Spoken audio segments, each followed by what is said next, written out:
The possessed react against everything sacred. Geronda. How can one understand if someone is possessed by the devil, and not simply suffering from some psychiatric disorder? Even an ordinary doctor, a devout one, can see the difference. The possessed will be shaken up when they approach a sacred object. This is a clear sign that they are possessed. If you give them some holy water or if you bless them with a sacred relic, they react because the demons within them are constrained. Whereas if they are suffering from a psychiatric disorder, they won't react at all. Even if you are simply wearing a cross and approach them, the possessed will become agitated and disturbed.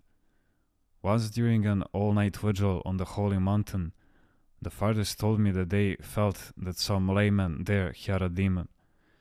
I sat next to him and touched him with my cross, which contains a tiny piece of the precious cross. He immediately jumped up and went to sit at the opposite side of the church.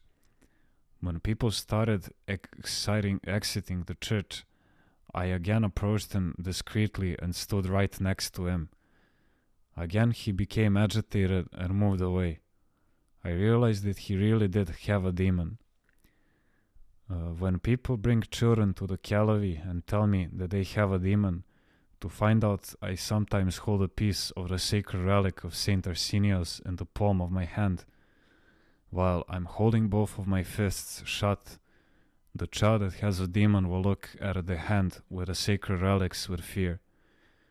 But if the child that doesn't have a demon but an illness, let's say of the brain, it doesn't react at all. Other times I will give them some water in which I have previously dipped the sacred relic.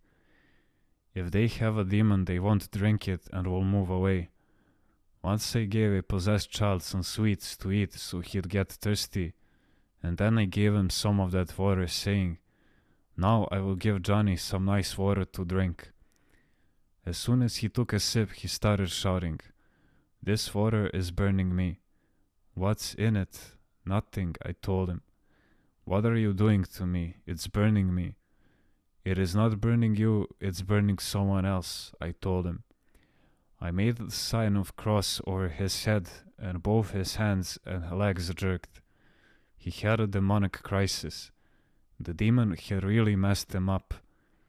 Do you remember that student who had come here a long time ago? He used to say, "I have a demon in me that's really tormenting me. I suffer from this demon because he forces me to say shameful things. I am in despair. I feel his pressure in me, sometimes here, sometimes there." And the poor fellow would show me his stomach, his chest, his sides, his hands. I didn't want to hurt his feelings, since he was rather sensitive, so in order to comfort him, I told him, "Look, you don't have a demon in you. There is an external demonic influence upon you." When we went into the church, I asked the sisters, who were there to pray for that poor creature of God, while I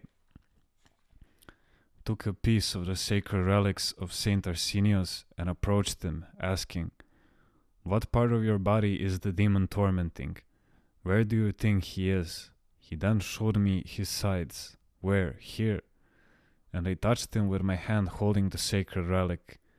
He then immediately let out a scream, "You are burning me, you are burning me.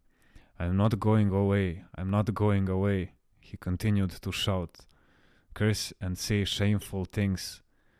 Then I began to say the Jesus prayer, Lord Jesus Christ, banish the unclean spirit from your creature." And I continued to bless him with the sacred relic. This went on for 20 minutes. Finally the demon shook him and threw him to the ground, rolling him in the dust. We raised him to his feet. He was shaking all over and his body went into severe spasms. He then grabbed the icon stand to support himself.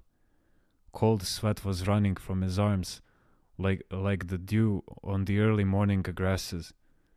After a while the demon left him and he recovered. He is fine now.